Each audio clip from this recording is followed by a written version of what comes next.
Қайырлы күн балалар. Бүгін біз сіздермен дамушы елдердің топтары туралы қарастырамыз. Жалпы дамушы елдерді дүниежүзілік валюта қоры келесі көрсеткіштер бойынша былай жіктейді. Жан басына шаққандағы табыс мөлшері бойынша, экспорттың жіктелген сипаты бойынша және ғаламдық қаржы жүйесінде интеграциялану деңгейі бойынша дамушы елдердің ішкі айырмашылықтарына байланысты біз оларды 6 топқа бөліп қарастыратын боламыз. Сонымен дамушы елдердің бірінші тобы ол жетекші дамушы елдер. Осылай жазып алайық. Жетекші дамушы елдер. Бірден осы бірінші топшасын айтып кетейік. Сонымен бұл топшаға қандай мемлекеттерді жатқызуға болады? Ол Қытай мемлекетін жатқызуға болады, Үндістан, Мексиканы және Бразилия мемлекетін жатқызуға болады екен.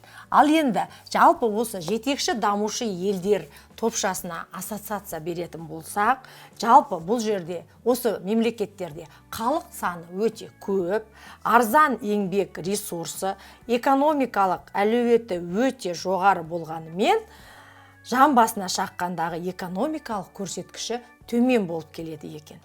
Шаруашылық құрылымы күрделі, бай мәдени қордың болуы, бұл жерде мысалы Қытай Халық Республикасының халық саны бойынша дүние жүзінде бірінші орын, жер аумағы бойынша үшінші орын алатыны, келесі Үндістан мемлекетінің халық саны бойынша екінші орын, ал жер аумағы бойынша жетінші орын алатынын білеміз. Сондай-ақ жетекші дамушы елдерде жиынтық ішкі өнім көлемі, экономикалық ауқым мен құрылымы, қазіргі даму қарқыны жағынан көшбасшы елдер болып табылады. Бірақ Қытай мен Үндістан жалпы ядролық ғарыштық державалар бар, бірақ саяси әлеуеті мен халықаралық деңгейдегі рөлі зор болғанымен, жалпы халық санының көп болуы және жеке аймақта дамуында ала құлалықтың болуы, жаңағы тұрғындардың табыс мөлшерінің әртүрлі болуы, бұл мысалы Қытайдың дамыған елдер қатарына қосыла алмауының себептері болып табылады екен. Яғни бұл жетекші дамушы елдер. Және біз жеке сипаттама беріп өттік десек болады. Екінші топшаға біз жаңа индустриялы елдерді айтамыз. Яғни бұл топшадағы елдер қандай ерекшеленеді екен? Яғни ұлттық экономиканың ашықтығы, өңдеуші өнеркәсіптің жетекші саласы болуы, жоғары технологияны пайдалану, импорт алмастыру экономикасы, яғни ол Латын Америкасы елдеріне тән болса, ал экспортта бағытталған экономика ол Азия елдеріне тән екен. Және экономикалық дамудың жоғары қарқындылығы. Аймақтың интеграциялық дамуы, ғылымға негізделген және тұтынушы өнімдерін өндіру және ұлтаралық бірлестіктер құру жаңағы топтамасы екен. Яғни бұл жаңа индустриялы елдерді осымен айтуға болады. Жалпы біз ол елдерге қандай мемлекеттер жататын алдыңғы сабақтарда қарастырған болатымыз. Яғни жаңа индустриялы елдерді біз дамушы елдердің қатарына жатқызамыз екен. Үшінші топша бұл мұнай экспорттаушы елдер. Экспорттаушы елдер. Яғни бұл топшаға қайсы елдерді жатқызуға болады? Жалпы бұл елдерге Парсы шығанағындағы елдерді жатқызсақ болады. Шығанағындағы сондай-ақ мысалы Ливия, Венесуэла сияқты елдер осы топшаға мысал болады екен. Енді қараңыздар, бұл мұнай экспорттаушы елдердің қандай ерекшеліктері бар екен?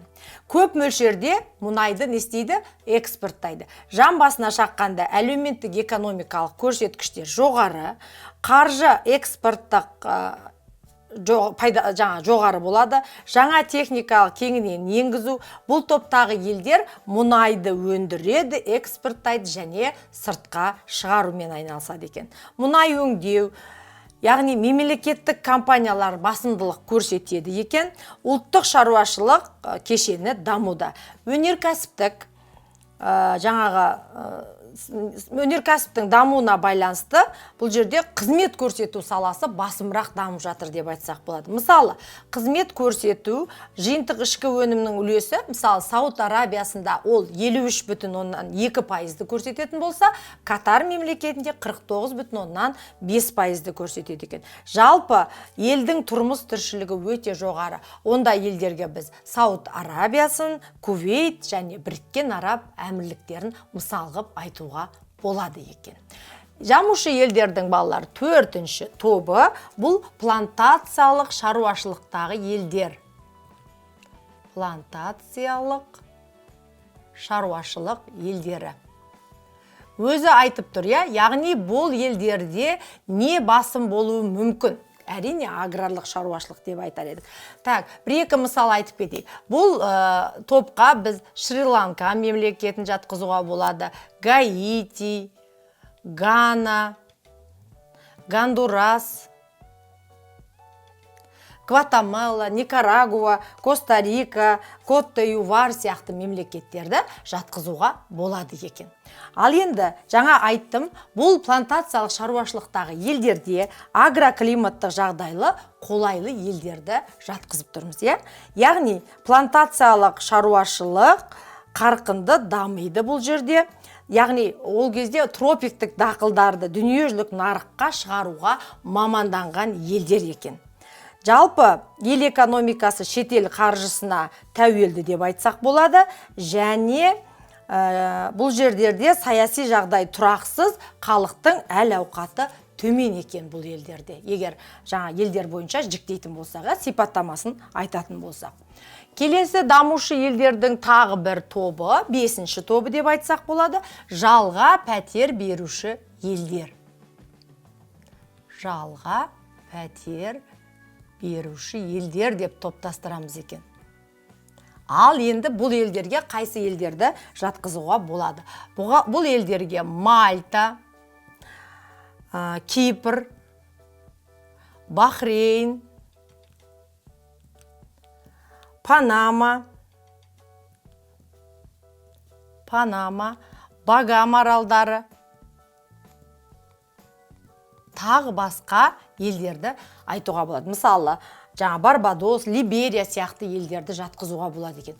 Өзі аты айтып тұрғандай жалға пәтер беруші елдер дейді. Ал енді бұл елдердің ерекшелігі неде? Яғни географиялық орны стратегиялық тұрғыдан өте қолайлы екен.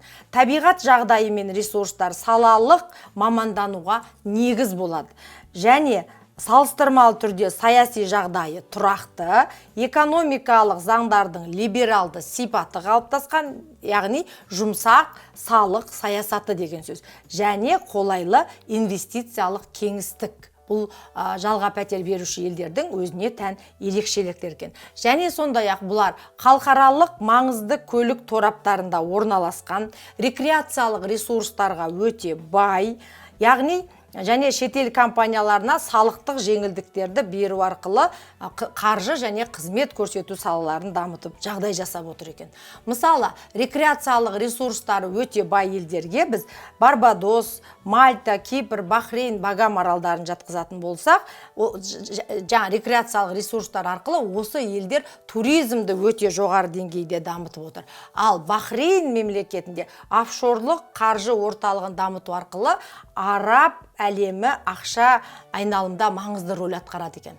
Ал бұл жерде офшор деген терминге мағына сипаттама беретін болса, бұл ағылшын тілінде жағалаудан тыс деген сөзді білдіреді. Яғни шетелдік компаниялар үшін кәсіпкерлікті жүргізудің айрықша жағдайларына арналған аумақ немесе ел деп айтуға болады. Офшорлық, оған біз Бахрейнді жатқызып тұрмыз. Және 6-шы саласы ол даму деңгейі төмен топ екен. Дамушы елдердің даму деңгейі төмен елдер. Бұл елдерге балалар Азияның, Латын Америкасы және мұхиттық аралдағы 47 елді кіргізуге болады екен. 47 мемлекет жатқызады екен бұл даму деңгейі төмен елдерге. Яғни ерекшеліктері неде бұлардың? Экономикалық даму деңгейі және жан басына шаққанда табыс мөлшері өте қандай болады? Төмен болады, е. Аграрлық сектор өте жақсы дамыған бұл мемлекеттерде, әлеуметтік жағдай нашар.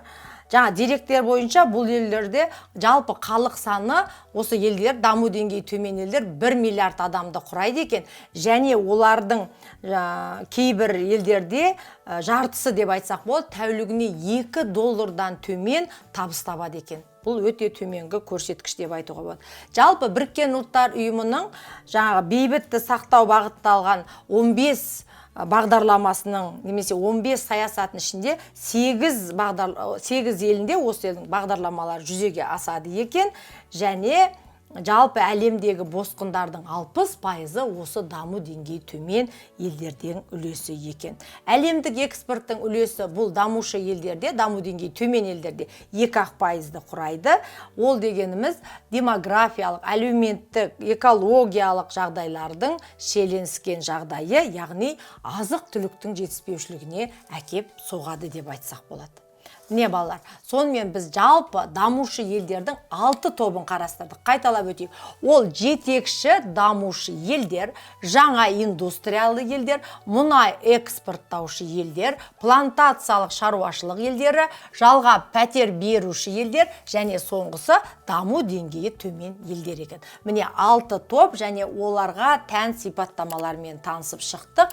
Ал сіздер сол елдерге жататын елдерді картамен жұмыс істеп, білімді қарай толықтырамыз.